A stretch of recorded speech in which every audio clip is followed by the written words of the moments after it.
नमस्कार, news room में आप सभी का स्वागत है। राजस्थान की राजनीति में एक बार फिर अशोक गहलोत और सचिन पायलट के रिश्तों को लेकर बहस तेज हो गई है।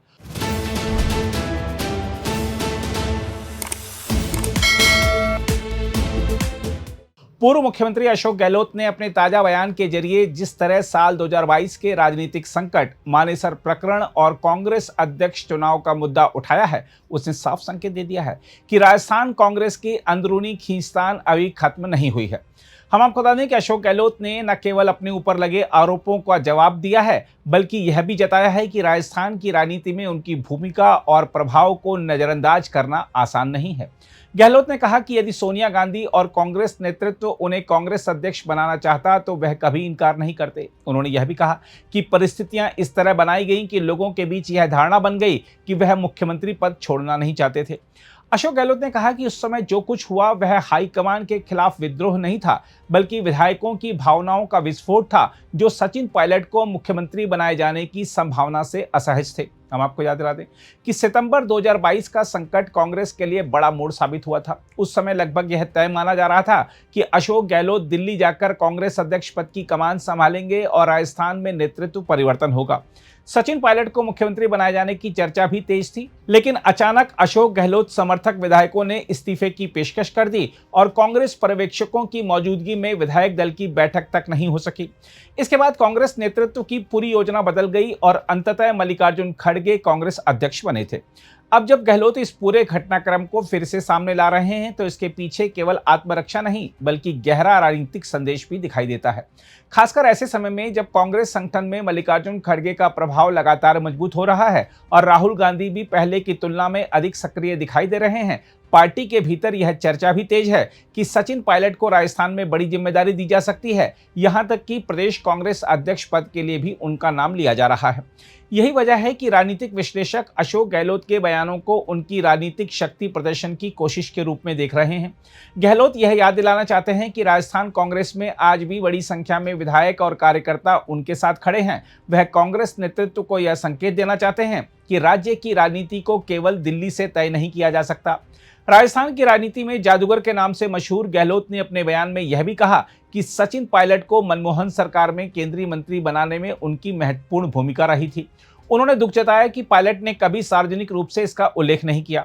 यह बयान केवल भावनात्मक नहीं माना जा रहा, बल्कि इसे राजनीतिक संकेत के रूप में देखा जा रहा है।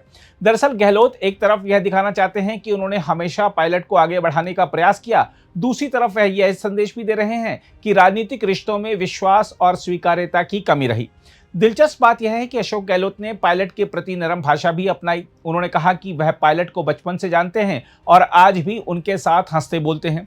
लेकिन इसके साथ उन्होंने यह भी दोहराया कि मानेसर जाने और सरकार संकट में डालने की गलती पायलट पक्ष की थी, यानी उन्होंने रिश्तों में नरमी दिखाई लेकिन राजनीतिक दूरी बनाए रखी। यही शैली गहलोत की राजनीति की पहचान रही है।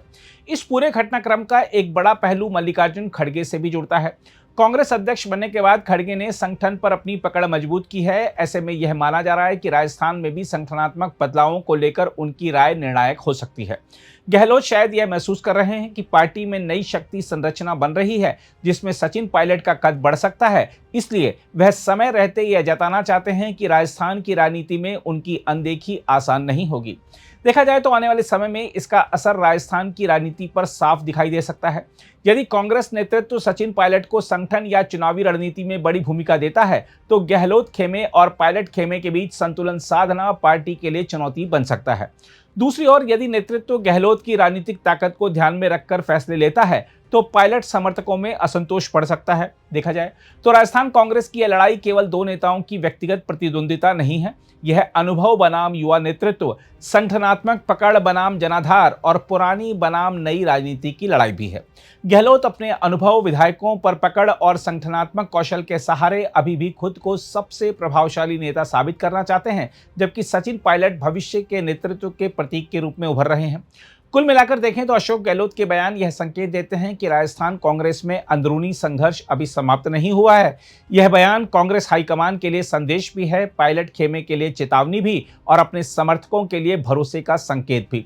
आने वाले वर्षों में राजस्थान कांग्रेस का नेतृत्व किस दिशा में जाएगा, यह काफी हद तक इसी शक्ति संतुलन पर निर्भर करेगा। बहरहाल आइए देखते हैं अशोक गहलोत ने अपने विस्तृत बयान में क्या बड़ी बातें कही। देखो, गजेंद्र शेखावत जी तो इसलिए बोलते बार बार, गिल्टी कॉन्शियस है वो मानेसर कांड में वो भी भागीदार है। अमित शाह जी है, शेखावत साहब है, धर्मेंद्र प्रधान के घर मीटिंग होती थी, मैं कह चुका हूँ, बार बार मुझसे क्यों कहलवा रहे हो। और चौथा जो है, जफर इस्लाम एक माइनॉरिटी का नेता था, मुस्लिम नेता था, उनको 6 महीने साल भर के लिए राजसभा दे दी बस। उसने जो सहयोग दिया उस वक्त में भागीदार निभाई, उसको इनाम दिया, साल 6 महीने के लिए राजसभा दे दी, बाद में उसको भगा दिया वहाँ से, पता नहीं वो कहाँ, मैं जानता भी नहीं हूँ। तो ये मैं सुनता था उस वक्त से ही, वो सच्चा ही है।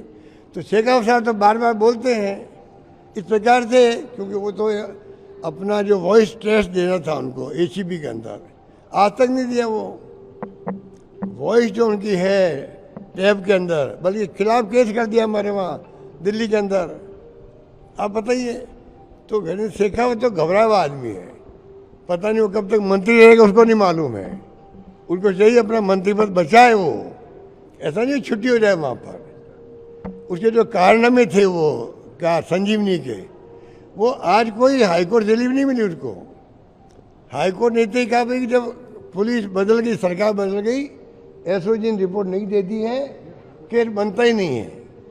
अरे हमने 22 महीने लगाए, हमने 22 महीने लगा के एफएसएल रिपोर्ट होती है उसकी भी, जिसमें अनेकों चार्ट अकाउंटेंट को शामिल करके टेक्निकल रिपोर्ट बनवाई हम लोगों ने, इसीलिए उनको अरेस्ट नहीं किया हम लोगों ने। हम गलत काम कभी नहीं करते हैं।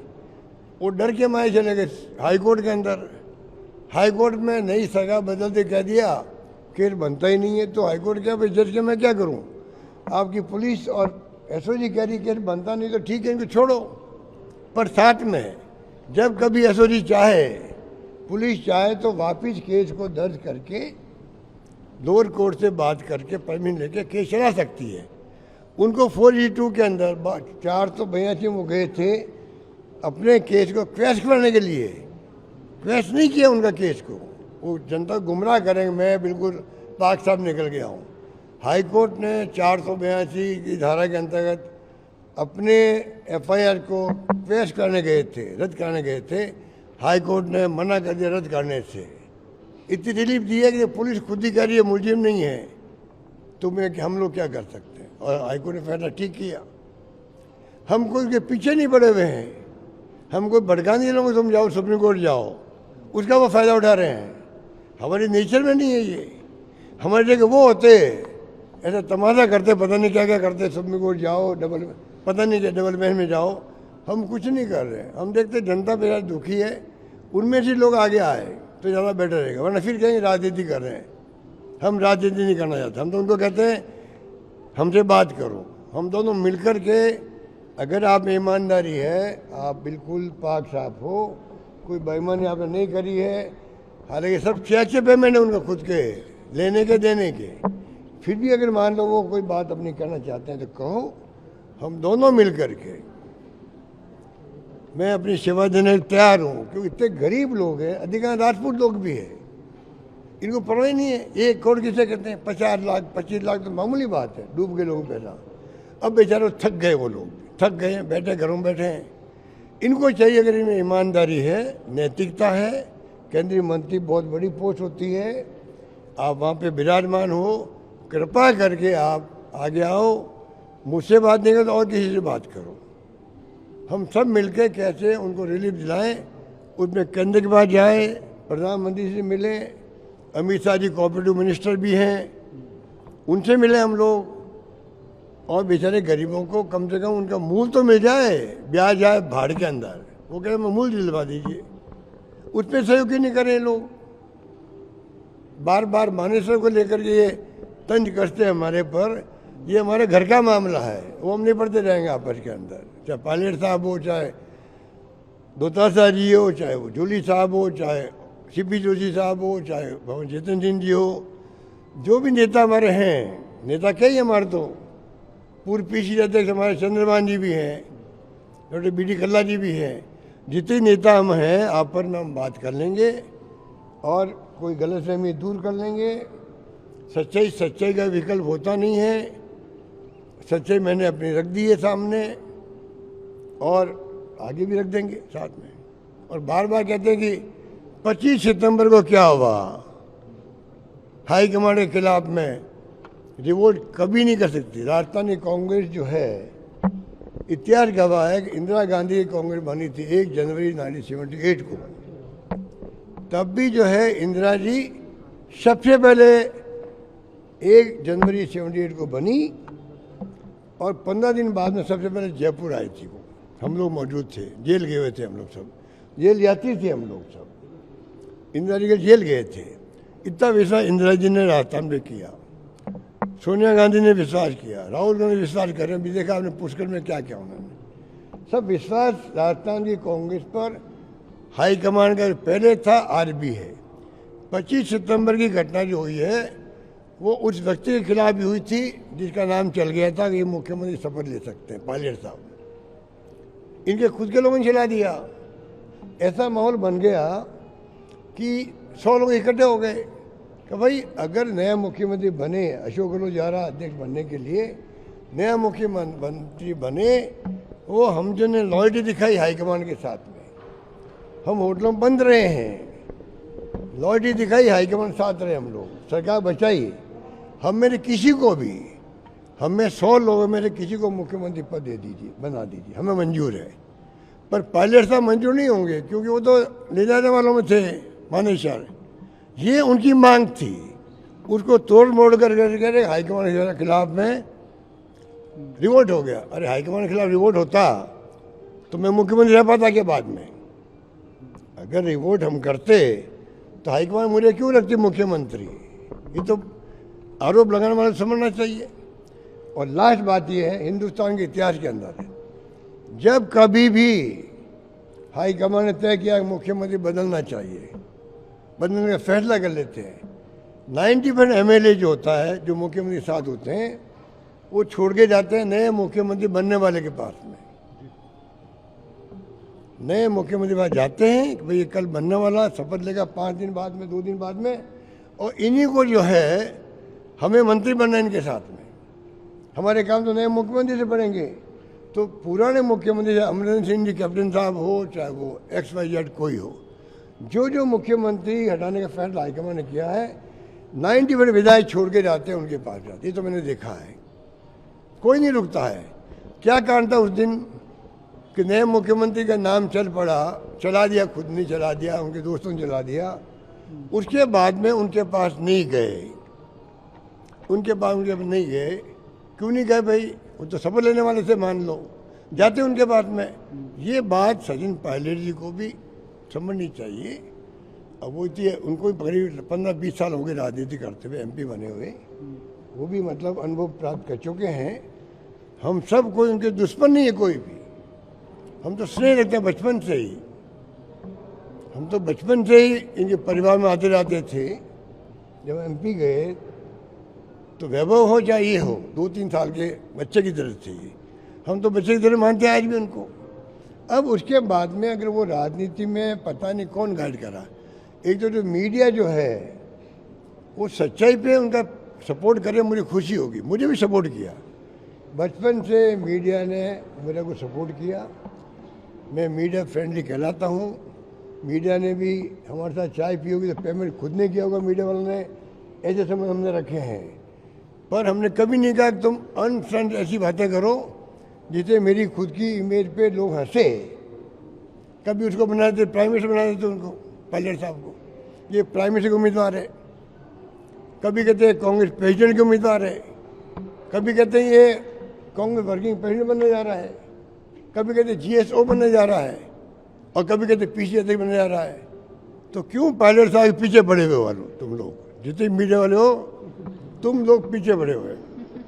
तुम लोग जो है दिल्ली में, चाहे मेन स्ट्रीम मीडिया हो और चाहे वो आपका सोशल मीडिया हो, सोशल मीडिया के मैं सलाम करता हूँ उनको।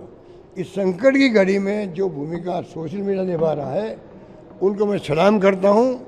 डेमोक्रेसी खतरे में है, उस रक्षा करने का काम की बड़ी भूमिका किसी की है, तो मेन स्ट्रीम मीडिया की नहीं है, सोशल मीडिया की है। और उनके अंदर जो बैठे हुए लोग हैं, ज़मीनी हकीकत उनको नहीं मालूम है। वो नई नई स्टोरी चलाते रहते हैं, कोई फ़ायदा नहीं है। सबसे बड़ा नुकसान जो कर रहा है पायलट साहब का, वो मीडिया कर रहा है जो आउट ऑफ वे झूठी खबरें चला करके, झूठे पोस्ट दे करके ये इसके लायक है। एक पत्रकार ने लिख दिया कि सोनिया गांधी राहुल गांधी को क्यों बेटा मानती है, सचिन पायलट जी को बेटा क्यों नहीं मान लेती है। ये पत्रकारिता है क्या इनकी? पत्रकारिता इनकी? तो आप कल्पना कीजिए कि कहाँ ले जा रहे देश को मीडिया वाले भी। इसलिए मैं कहना चाहूँगा पायलट साहब भी कोई, उनको सच्चाई स्वीकार करनी चाहिए। गलती इंसान से होती है, गलती इंसान से होती है, मैं भी कर सकता हूँ। उन्होंने गलती कर दी, स्वीकार कर लेना चाहिए। मैंने बाहर निकलते ही जैसलमेर के होटल से जब तय हो गया भाई ये लोग भी आ रहे हैं, आते ही मैंने बाहर आप लोगों को स्टेटमेंट दिया, फॉरगेट एंड फॉरगिव। अगर मेरी भावना सचिन पायलट समझ जाते उस दिन, वो भी फॉरगेट एंड फॉरगिव करते, मैंने उसको ये नहीं कहा कि मेरी गलती नहीं थी, उसकी गलती थी। मैंने कहा फॉरगेट एंड फॉरगिव मतलब जितनी गलती हमने करी आपस के अंदर सब भूल और माफ़ करो। अब वो बात भी अगर समझ में नहीं आई उनको, उसमें मेरा क्या कसूर है। हम आदमी मिलते हैं, हंसी मजाक भी करते हैं, बातचीत भी करते हैं, हमारी कोई आपन दिक्कत नहीं है। सच्चाई को स्वीकार उन्होंने करना सीखा नहीं, उसके कारण ये इश्यू अभी तक बना हुआ है। मैंने बीकानेर में कहा 6 महीने पहले, भूलो इसको, आपको मानेसर को भूलो। क्या मेरे मानेसर भूलने की बात कहने के बाद में क्या कोई स्टेटमेंट आया? ऐसा इशारों में आया क्या भाई चलो इश्यू ख़त्म हो गया? क्योंकि उनके एडवाइजर वैसे ही होंगे, उनके एडवाइजर ऐसे दिखते हैं। इस कारण से इश्यू बना हुआ रहता है। हम नहीं चाहते इश्यू बना रहे, जो हो गया हो गया। गलती इंसान से होती है, पर जब तक कोई गलती को स्वीकार नहीं करे तो भाई आप बयान तो इश्यू भी बना रहता है। मैं नहीं चाहता इश्यू बना रही है। हम चाहते हैं कि आज कांग्रेस पार्टी संकट में है, देश के अंदर देश खुद संकट में है, और देश को बचा सकता है तो वो सिर्फ कांग्रेस बचा सकती है। ये गांधी जी के सानिध्य वाली पार्टी है। पंडित नेहरू हो, मौलाना आज़ाद हो, सरदार पटेल हो, उसके नेता थे हमारे। उन्होंने कैसे पार्टी को देश को आज़ाद करवाया है हम भूल सकते हैं क्या? जेलों में बंद रहे थे 10-10 साल तक। इन्होंने उंगली नहीं कटाई, हमारे RSS बीजेपी वालों में आज़ाद कर रहे हैं वो लोग। ये देश को तोड़ देंगे लोग, ये ऐसे खतरनाक लोग हैं। हिंदू मुस्लिम करते करते पता नहीं देश को कहाँ ले जाएंगे। लड़ाई हमें सबको मिलकर लड़नी चाहिए, पायलट साहब हो चाहे मैं हूँ चाहे कोई नेता है। अगर हमें ईमानदारी है कांग्रेस में रहने की, हम चाहते हैं कांग्रेस के लिए जान लगा दें, क्यों कांग्रेस ने हम सब कुछ दिया है। उनको केंद्रीय मंत्री बनाया, मैंने उनको केंद्रीय मंत्री बनाने में मदद करी। उन्होंने अपनी जबान में कभी नहीं कहा, इस बात की मुझे शिकायत भी है। उनको मालूम है कि मैंने उनकी मदद करी। उनका फ़ोन आया तो मैंने कहा मैंने आपके लिए बात कर ली है, आप मंत्री बन जाओगे। उन्होंने ये बात जवान नहीं कही, दुख तो होता हम लोगों को भी। भाई अगर वो अपने दोस्तों भी कहते हैं हाँ भाई अशोक गहलोत ने मेरी मदद भी करी थी, तो मेरा दिल भर जाता। क्यों नहीं कही उन्होंने, क्यों नहीं ये बात कही? जब मुझसे वो फ़ोन कर रहे हैं, रिक्वेस्ट कर रहे हैं मेरे मंत्री बनाने में मदद करो, और मैं मदद करके आ गया, तो क्या उनका धर्म नहीं था आगे कहने का कि भाई देखो मतलब अशोक गहलोत ने मेरी मदद भी की, ठीक है, आज हमारी गलतफहमी हो गई आपस में, कुछ तो कहते वो। ये बातें नहीं कही, उसके कारण से आज सब कुछ बातें आगे बढ़ रही है। दुनिया में सच्चाई का कोई विकल्प नहीं है। सुन लो, गांधी जी ने कहा the truth is God, God is truth. सत्य भगवान ईश्वर है, ईश्वर ही सत्य है। हम तो इस पर चलते हैं। और पायलट साहब हो चाहे कोई नेता हो, PCC अध्यक्ष हो चाहे नेता प्रतिपक्ष हो, दूताचारी हो और नेता हो, सबको हम तो यही कहें भाई सबके मिलकर चलो। राजस्थानी कांग्रेस का मान सम्मान हाई कमांड राहुल जी के दिमाग में ऐसा है जो विश्वास नहीं कर सकता। बार बार वो कह भी चुके हैं। अभी PCC प्रेसिडेंट की और जूली साहब तारीफ करके गए, ये जुगल जोड़ी बनी रहे आपकी, अच्छा काम आप कर रहे हो। इससे बड़ा कॉम्प्लीमेंट क्या होगा? अगर कोई कह दे इससे बड़ा कॉम्प्लीमेंट क्या होगा? मेरी तारीफ तो वो मेडिकल के मैंने दवाएं फ्री करी थी 10 साल पहले, तब भी तारीफ करते थे हिंदुस्तान भर में। मैं तो लकी आदमी हूँ, मुझे सब कुछ मिल गया। मैं अति संतुष्ट पॉलिटिशियन हूँ देश का। अब मैं पद के पीछे नहीं हूँ। कोई पद जबरदस्ती आगे मुझ पर पड़ जाए अलग बात है। देखो मैं कोई पद के लिए नहीं हूँ भाई, पद के लिए मैं ये करूँ वो करूँ, कुछ नहीं करना मुझे। 3-3 बार मुख्यमंत्री कम नहीं होता। देखो ये तो हमारे नेता लोग समझ नहीं पा रहे मेरी भावनाओं को। मैंने कहा लाइन मेरे से बड़ी खींचो, तुम मेरी लाइन को मिटाओ मत, मेरे से बड़ी लाइन खींचो, कौन मुख्यमंत्री बनेगा नहीं बनेगा किसी को नहीं मालूम है। हम चाहते हैं कि सब मिलके चलते रहो। अभी संकट जो मैं कह रहा हूँ, देश संकट में है, तो क्यों नहीं तुम आगे आकर के हम सब मिलकर के देश की रक्षा करें। कांग्रेस का औरा जो राजस्थान में है, हिंदुस्तान में लोग महसूस है। दिल्ली में रैली होती है, सबसे अधिक लोग राजस्थान जाते हैं। हाईकमान इस बात को जानता है, 20-25 साल मैं देख रहा हूँ। इसलिए कृपा करके सब मतभेद भूलो, सब एक हो जाओ और इस मीडिया वालों को मेजर क्या, वो मीडिया जो मुख्य मीडिया है, वो मीडिया जो आपका क्या कहलाता है, गोदी मीडिया। अब गोदी मीडिया का गोदी हटे, ये उन मीडिया को चाहिए कि अब गोदी हटवा दे वो अपना। वो तब हटवा पाएंगे तो ईमानदारी के साथ में सामरिक सरोकार रखेंगे, देश हित में बात करेंगे और सरकार के दबाव में नहीं आएंगे, तो जाकर के ये तकमा गोदी मीडिया का हटेगा। और सोशल मीडिया में कहना चाहूँगा, कृपा करके आप सच्चाई पे चलो और आप संजय पाटिल को नुकसान मत करो। बहुत नुकसान कर चुके हो, बहुत नुकसान कर चुके हैं। इतना नुकसान कर दिया आप कल्पना नहीं कर सकते। मैं बराबर सुनता रहता हूँ उनको और मैं कहता हूँ किसको जाके मैं कहूँ, किसको जाके कहूँ। तो कोई कुछ बोलता है, कोई कुछ बोलता है और कमेंट कर देते हम लोगों पर। कुछ ABCD पता नहीं उनको और रिवोट हो गया। रिवोट कैसे हो गया? अगर 100 लोगों ने कहा भाई हमने साथ दिया हाईकमान का, सरकार ने बचाई है, हम में से किसी को बना दीजिए मुख्यमंत्री, क्या गलत कहा उन्होंने? क्या गलत कहा उन्होंने? और उसको रिवोट बता रहे हो हाईकमान के खिलाफ में। पर मैंने माफ़ी मांगी सोनिया गांधी, फिर भी मैं उस वक्त विधायक दल का नेता था। मैं नेता था विधायक दल का। मुझे 3 बार बिना मांगे हुए सोनिया गांधी ने मुझे मुख्यमंत्री पद दिया 98 के अंदर। सेकेंड टाइम मुख्यमंत्री बनाया मुझे सोनिया जी ने। थर्ड टाइम तो मैं 21 पे आया हुआ था। 2013 में मैं 21 पे आया हुआ था। तभी तीसरी बार राहुल गांधी जी ने, सोनिया जी ने, प्रियंका जी मिलकर मुख्यमंत्री बनाया। कि मैं कांग्रेस प्रेसिडेंट बन रहा था तो मैं अनपढ़ नहीं हूँ, मैं पढ़ा लिखा भी हूँ। ये क्यों भ्रम है मीडिया वालों को? और अनपढ़ आदमी होता फिर भी कहते वो अनपढ़ भी कामराज थे, तभी कांग्रेस प्रेसिडेंट थे देश के। मैं अनपढ़ नहीं हूँ, मुझे पता है कांग्रेस प्रेसिडेंट का पद जहाँ गांधी जी अध्यक्ष रहे हों, पंडित नेहरू रहे हों, मोतीलाल नेहरू रहे हों, कौन नहीं रहा, सरदार पटेल रहे हों, उस कांग्रेस प्रेसिडेंट मुझे बना रही है सोनिया गांधी और कांग्रेस, तो मैं मना करूँगा? मैं मना करूँगा? वो तो इसलिए ऐसी बना दी, वो भी एक कॉन्स्पिरेसी थी मेरे ख्याल से। मुझे लगता है वो एक बड़ी कॉन्स्पिरेसी हुई।